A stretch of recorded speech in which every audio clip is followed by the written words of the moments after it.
guys will take care of it while you're doing whatever to that. Sherry, it's 2 to 3 minutes we want to allow on public comments. Should be fine. I was waiting for her to get her stuff back together. Okay. But on the public parking thing, I think donations should be asked for, not actually a fee. Especially if the public's already paid for it. Okay. Thank you. Thank you. Anyone else want to make a comment on the parking situation?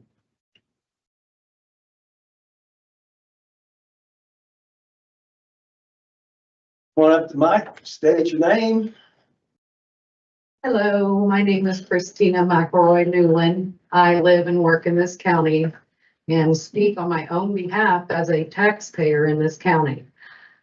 Meaning that I don't want anything I say to be used against anyone that may be associated with me in any way. I'd like to make that clear. With that said, in regards to the parking, I know that we're talking about something that's owned by the county. We have a lot of things that the county owns. And I've witnessed some things that have concerned me in regards to whether or not there's permission. This is an excellent example with the parking lots. Because we as taxpayers end up paying funds that end up maintaining those.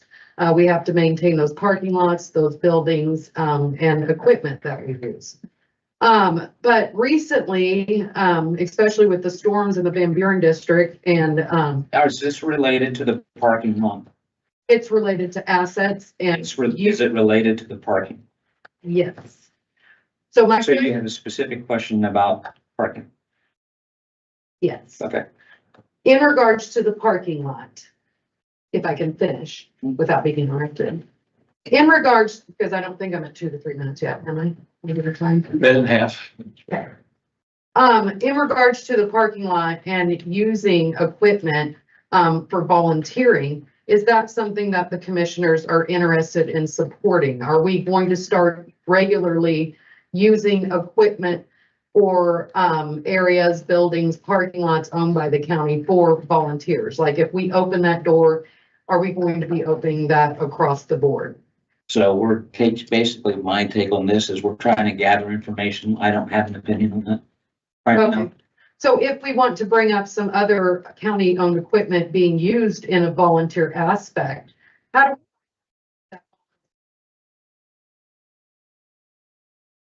how do we get that on the agenda for your? The point is on the parking lot, it leads to a policy of one way or the other. We'd like to close it out so it'll be documented on what the position of the county is. Okay, so my question for you is, how does this get on your agenda? How does a citizen that has seen county equipment being used in a volunteer aspect, you know, being used by one of the volunteer fire departments, a county-owned piece of equipment being used by volunteer fire department, how do we get that onto the agenda to discuss that for whether or not it's approved? Well, we'll start with the parking issue and the county assets and available there, and that'll come up there.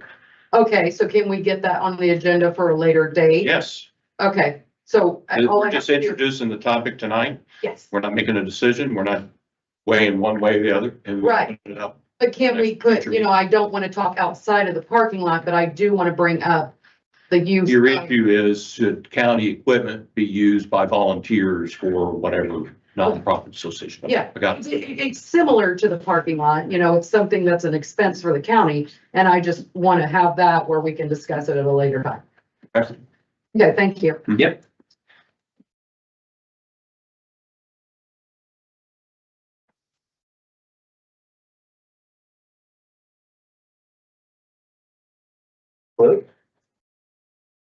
Hearing. No. Yeah, it's on, but not, there is. to talk like into the mic. Can you hear me now? No. Oh, Okay. Let's try that one. now. Yes. My name is Jimmy Tilton. Our family owns several parking lots in our community. And so the topic does interest me quite a bit. And I think it should, I think it's a good topic to talk about. So I'm glad you're bringing it up.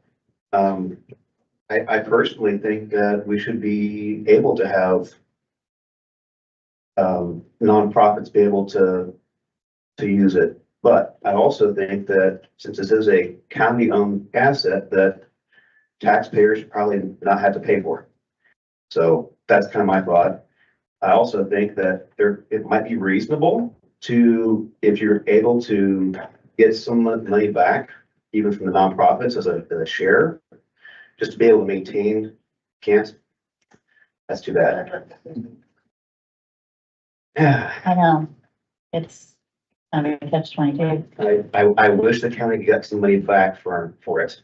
And I also want to support our nonprofits, and I also want to support the locals who are paying for it as well. So I think all those three things I'd like to see happen in some way, in some way. We can address as part of the discussion what we can and can't do with governmental resources. So Yes. it's clear to everybody Yeah, what we that's can very and can't good. do and what the preference of the community is. Yeah, But any ideas are welcome. I'd be happy to work with you guys on understanding what that might look like. Okay. Um, There's a schedule every year, so we're at the point of them having to start that schedule with all these nonprofits. mhm. So that's why they're bringing that. So yeah, Good. any help I would appreciate. Keep us in the loop, that'd be great. All right, thank you. Thank you. Anybody else? Is that it for the items, guys? I think we hit it all. Yep. All right, Teresa, you're on. Okay, just an update. Last meeting, we were talking about Title VI and you guys approved it. We did submit that to NDOT. We have not heard back from NDOT, which they keep telling me that's not bad news. No news is good news. So Title VI is still not a passed policy yet. Also, I wanted to go over our website. I don't know if anybody can see it. We're trying to utilize our website more often. And I kind of wanted to go through some things that we've been putting on the website and show you where they are and get feedback really from you. So at the very top there, you can see that today I changed it to disaster relief. And then if you click on read on, this is an email that Commissioner Clark got today from the state. And it is about small businesses and homes that can possibly get loans for the disaster that happened a month ago, well, last month. So, all the information is there, where to call, how long they're open.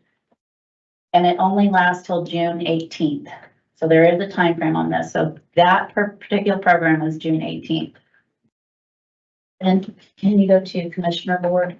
Yeah, the point on that one is it's low interest loans. It's not grant. It's not free money. It's just low interest loans from Small Business Administration.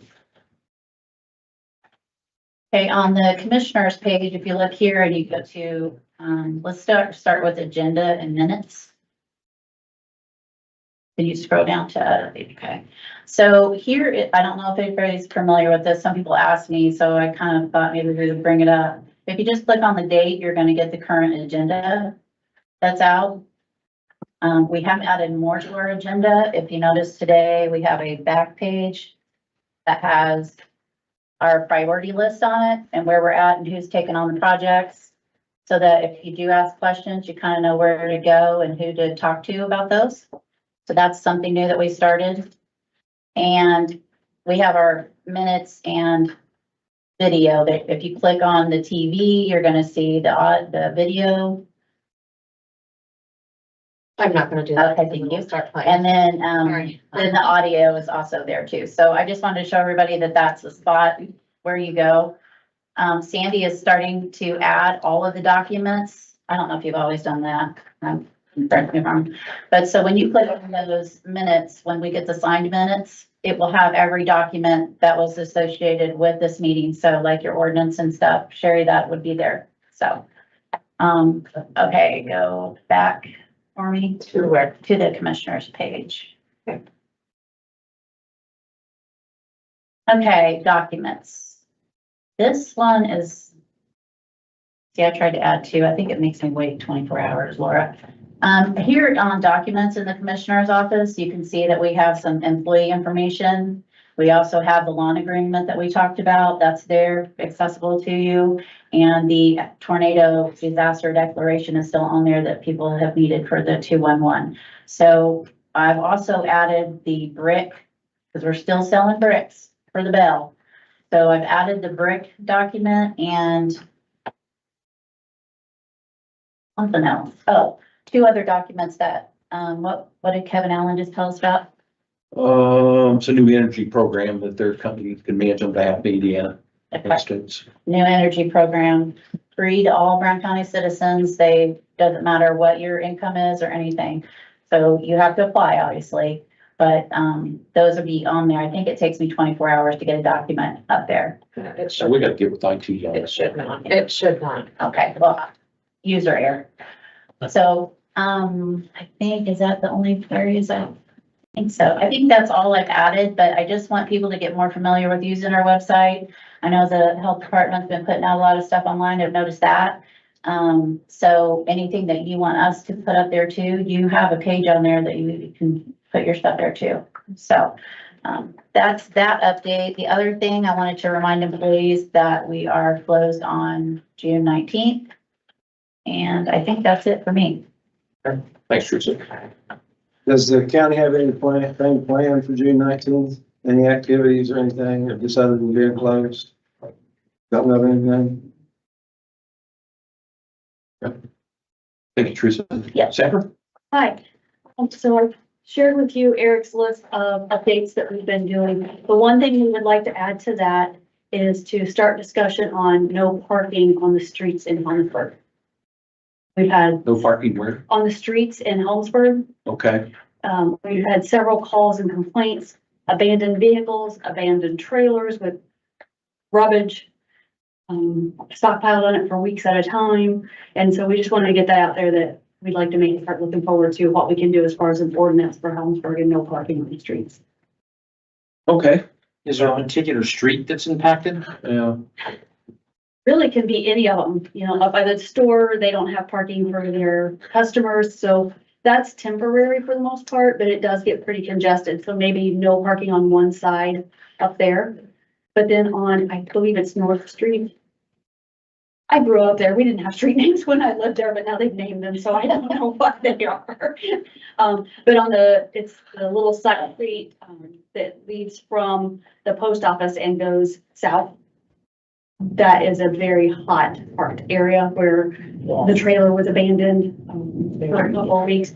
It was missing tires off of an axle. There were no plates on it and it was loaded down with trash, garbage. Okay. For, Probably first stop is with the planning director, so yeah, I'll follow up with Kayla and then, I Yes. follow up also because it'd be a countywide thing. So if we have anything, it's gonna be in there. If we don't, right, and it is a kind of maintained road that we maintain. okay. All right. Well, I'll be curious if we cover anything like that. Yeah. Okay, thank you. Anything else? Nope, nothing for me. Okay. Okay, ongoing business. As Teresa mentioned, what we have on the front of this thing, just identifying what our kind of current priorities are. We got a budget submission for the commissioners and our direct reports on July 1. That's kind of new.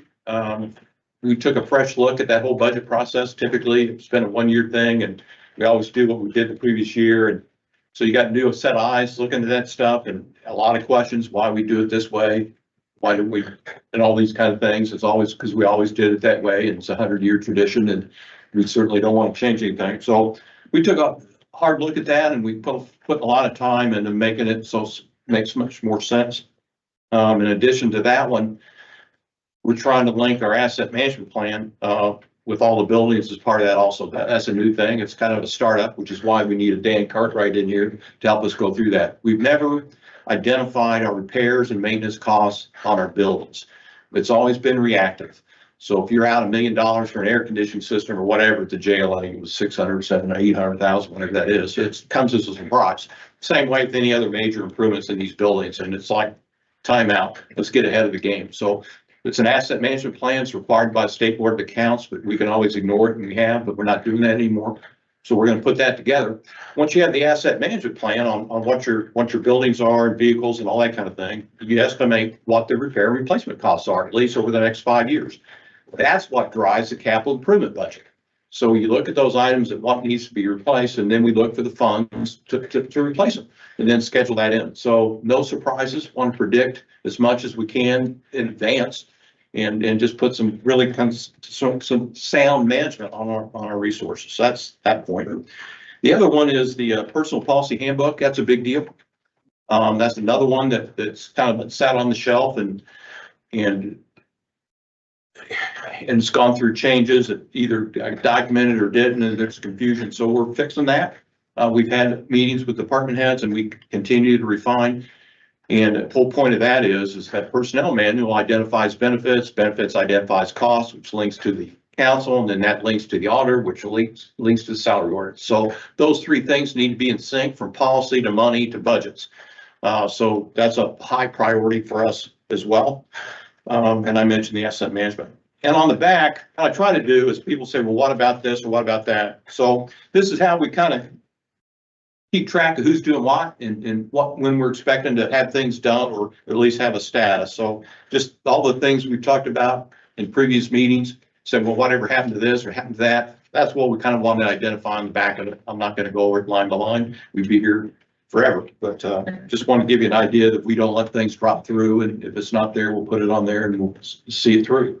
So a lot of things going on, a lot of moving pieces, and just helps us coordinate, our actions and activities.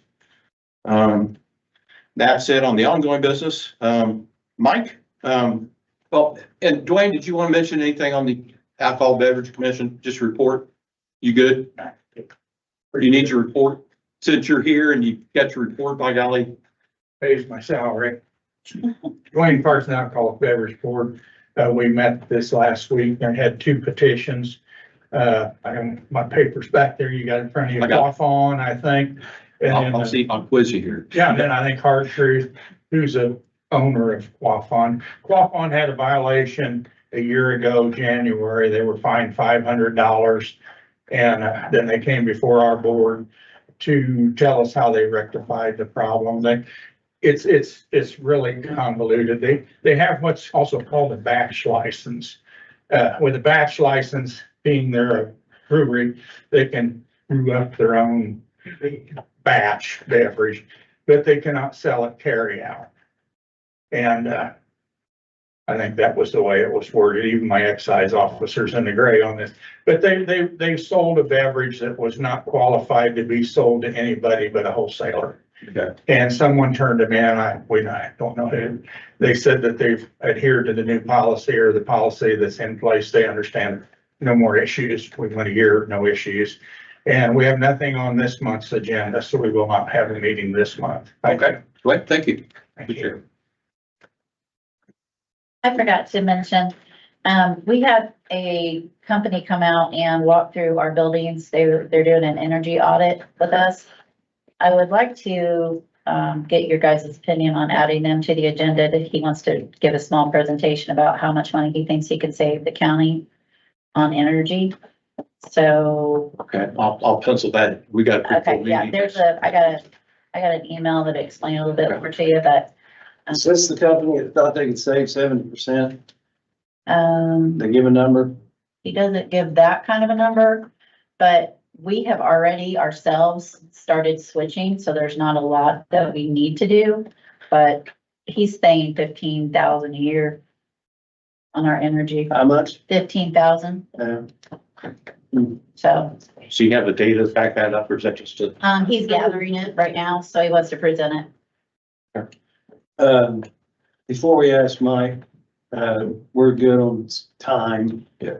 We're around 45 minutes in. I always like to give the audience, if somebody's coming and have something they want to ask or say, or something, an opportunity before we exit out.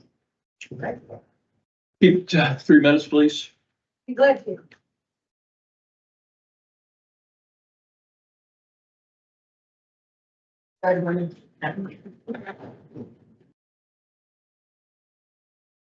My name is Sherry Mitchell.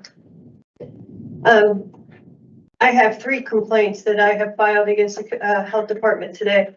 One of those complaints is that the health department had a complaint about a leaky septic and they did not investigate it for a year. That's a huge problem for public health. You can take your time and read these other two whenever you get around to it. I want to talk about the personnel handbook too while we're at it. I'm assuming that you are also creating this to mitigate risk Correct. that's and what- address ethic policies. Okay. I also understand that we have an elected official dating a line person, a staff member. Are you going to address that issue in your handbook?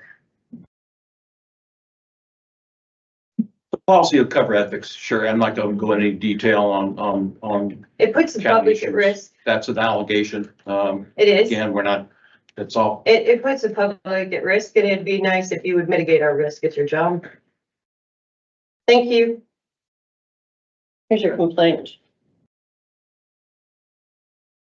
You're the executives. Yes, that's it. Thank you. You're right. All right, anything else? Okay, Mike? Nothing else to add. Thanks. I make a motion to adjourn. Second.